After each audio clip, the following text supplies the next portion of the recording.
بھارت کے جوہری اثاثے غیر محفوظ، سیکیورٹی پر بڑا سوالیہ نشان۔ سب سے بڑے بھارتی جوہری پاور پلانٹ کا حساس ڈیٹا ڈارک ویب پر لیک۔ نقشے، سپلائرز کی تفصیلات، انشورنس دستاویزات، تکنیکی معلومات شامل۔ تامل ناڈو میں واقع جوہری پلانٹ بھارتی توانائی پروگرام کا اہم حصہ۔ برطانوی خبررساں ایجنسی کے مطابق ڈیٹا ریلائنس انفراسٹرکچر سے منسلک سرور سے حاصل کیا گیا۔ بین الاقوامی پانی پر قبضے کی جنگ، ایران کے جنوبی حصے امریکی فوج کے نشانے پر۔ حملوں میں 30 شہری اور 7 اہلکار شہید۔ ترجمان ایرانی حکومت کی تصدیق، چوتھے روز بھی خوفناک بمباری۔ بندرعباس، سیرک، قیشم اور چابہار میں دھماکے۔ کیش میں پانی اور بجلی کی تنصیبات نشانہ۔ بوش شہر نیوکلیئر پاور پلانٹ کے اطراف فضائی دفاعی نظام فعال۔ سینٹ کام کے مطابق ایران کے خلاف حملوں کا ایک اور مرحلہ مکمل کر لیا۔ لڑاکا طیاروں، ڈرونز اور بحری جنگی جہازوں نے ایرانی اہداف کو ٹارگٹ کیا۔ پڑوسی ممالک کی جانب بھی درجنوں میزائل اور ڈرون داغے۔ امریکہ نے ایک بار پھر ایران کی ناکہ بندی کر دی۔ بندرگاہوں اور ساحلی علاقوں کی طرف جانے اور آنے والے جہازوں پر پابندی عائد کر دی۔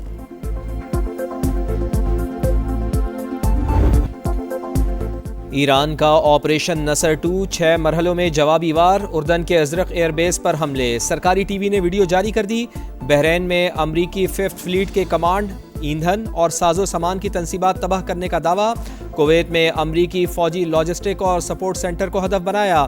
امریکی اڈوں کے خلاف ڈرون آپریشنز حتمی فتح یہاں تک جاری رہیں گے۔ آبنائے ہرمز امریکہ کی شرارتوں کے خاتمے تک بند رہے گی۔ خطے سے گیس اور تیل باہر جانے نہیں دیا جائے گا۔ ترجمان پاسداران انقلاب کا اعلان۔ ایران نے معاہدہ نہ کیا تو اگلا ہفتہ انتہائی ہولناک ہوگا۔ ٹرمپ کی بجلی گھر اور پل اڑانے کی دھمکی۔ ڈیل نہ کی تو بھرپور حملے ہوں گے۔ سلسلہ تب رکے گا جب وہ میز پر بیٹھیں گے۔ امریکی صدر کا فاکس نیوز کو انٹرویو۔ منگل کو ایران کے ساتھ مذاکرات کا اعتراف کرتے ہوئے کہا، اوباما اور میری ڈیل میں زمین آسمان کا فرق ہے۔ تہران کے پاس جنگ لڑنے کی صلاحیت باقی ہے، لیکن یہ بہت زیادہ نہیں۔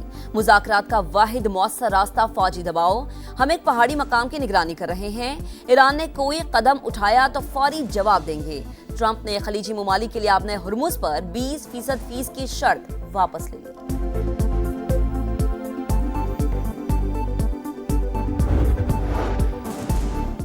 ٹرمپ میدان جنگ میں مقاصد حاصل کرنے میں ناکام رہے۔ جن لوگوں نے ہمارا ملک توڑنے کی کوشش کی وہ خود دیکھیں کامیاب ہوئے یا ناکام۔ امریکی صدر کے بیان پر مسعود پزشکیان کا رد عمل۔ ایرانی صدر نے کہا، ہم اپنے ملک کے ایک ایک انچ کا دفاع کریں گے۔ نائب وزیر خارجہ کاظم غریب آبادی بولے، امریکہ نے دوبارہ بحری ناکہ بندی کر کے معاہدہ مکمل طور پر ختم کر دیا۔ فوجی حملے اور ناکہ بندی ہمیں مجبور نہیں کر سکتے۔ امریکہ کا ایران پر بڑا معاشی حملہ، 50 ایرانی کمپنیز اور شخصیات پر پابندیاں عائد۔ محکمہ خارجہ کے مطابق کمپنیز، شخصیات اور آئل ٹینکرز کا تعلق محمد حسین شمخانی نیٹ ورک سے ہے۔ نیٹ ورک ایرانی تیل کی غیر قانونی تجارت میں ملوث ہے۔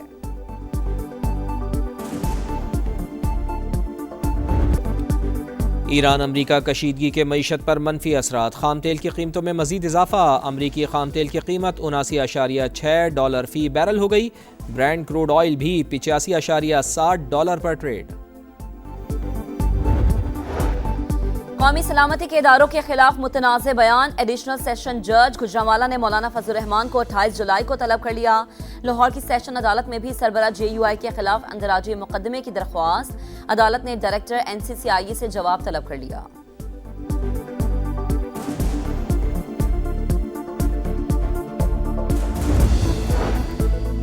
وزیر اعلیٰ سندھ سے قومی پیغام امن کمیٹی کے وفد کی ملاقات۔ مذہبی ہم آہنگی، قومی یکجہتی کے فروغ پر بات چیت۔ مراد علی شاہ نے کہا، انتہا پسندی، فرقہ واریت کے خاتمے کے لیے مشترکہ کردار ادا کرنا ہوگا۔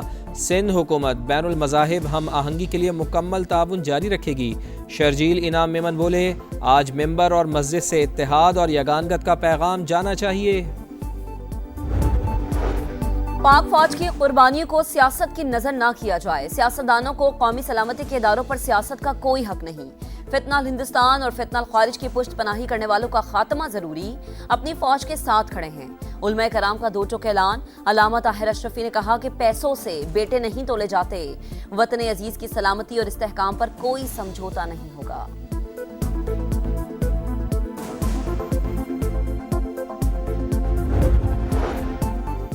شہداء سے متعلق بیان افسوسناک، مولانا فضل الرحمان پوری قوم سے معافی مانگیں۔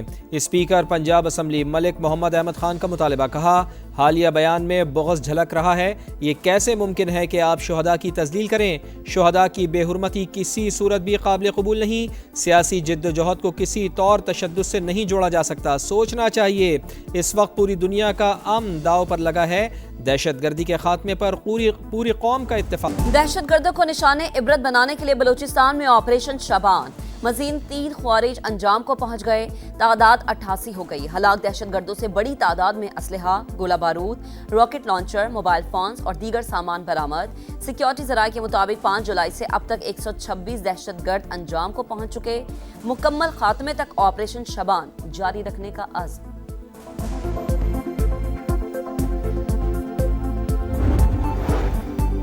وزیر اعظم سے chairman N D M A lieutenant general Inam Haider ملک کی ملاقات۔ شہباز شریف کی مونسون بارشوں کے دوران صوبوں اور اداروں میں روابط بہتر بنانے کی ہدایت، کہا صوبائی حکومتوں اور ڈیزاسٹر مینجمنٹ اتھارٹیز میں تعاون ناگزیر ہے۔ وزیر اعظم کو ہنگامی صورتحال کی تیاری پر بریفنگ۔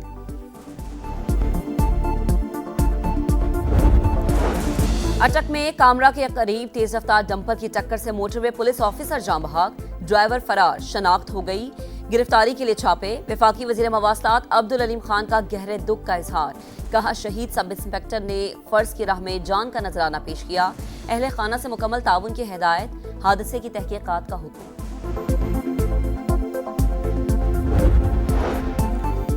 کراچی سے ملک بھر میں اجناس کی سپلائی رک گئی، لاکھوں روپے کے چالان پر دکانداروں کا پارا ہائی، جوڑیا بازار میں ہڑتال، دیگر مارکیٹس بھی جزوی بند، ملک بھر میں جانے والے اجناس کے ٹرک مال لوڈ نہ کر سکے۔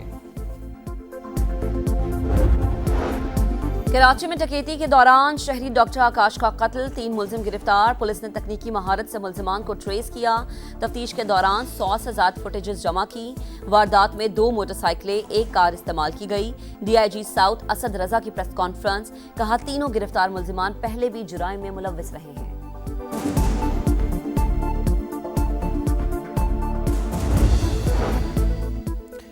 روشن مستقبل کے لیے زندگی داؤ پر، ڈنکی کے ذریعے اٹلی جانے کی خواہش، 12 پاکستانی نوجوان انسانی اسمگلرز کے شکنجے میں، 7 نوجوان لاہور کے رہائشی، بیسن گاؤں میں کوہرام، اہل خانہ اپنے پیاروں سے رابطہ نہ ہونے پر غمزدہ، مجھے میرا بیٹا واپس لا دو، باٹا پور کے دلشاد کی والدہ صدمے سے نڈھال، حکام سے مدد کی اپیل۔ بادل پھر برسنے کو تیار، لاہور، اسلام آباد، راولپنڈی، مری، گلیات، پشاور اور دیگر علاقوں میں بارش کا امکان، کراچی سمیت سندھ کے ساحلی علاقوں میں بادل برسنے کی پیشگوئی، خزدار، یوب، بارکھان، موسیٰ خیل، کوہلو میں چند مقامات پر بارش متوقع۔ فیفا ورلڈ کپ میں اسپین کی فائنل تک رسائی، فرانس کا خواب بکھر گیا، اسپینش ٹیم نے امباپے کی 2 بار کی چیمپئن کو 2-0 سے ہرا کر 16 سال بعد فائنل میں جگہ بنا لی۔ پہلے ہاف میں میکیل، دوسرے ہاف میں پیڈرو نے گول کر کے کامیابی دلا دی۔ فرانس کی ٹیم مضبوط دفاعی لائن کے سامنے مکمل بے بس، اسپین کو دوسری بار فائنل کا ٹکٹ ملا، فرینچ ٹیم فائنل کھیلنے کی ہیٹ ٹرک نہ کر سکی، ٹیم کی شکست پر کئی کھلاڑی رو پڑے۔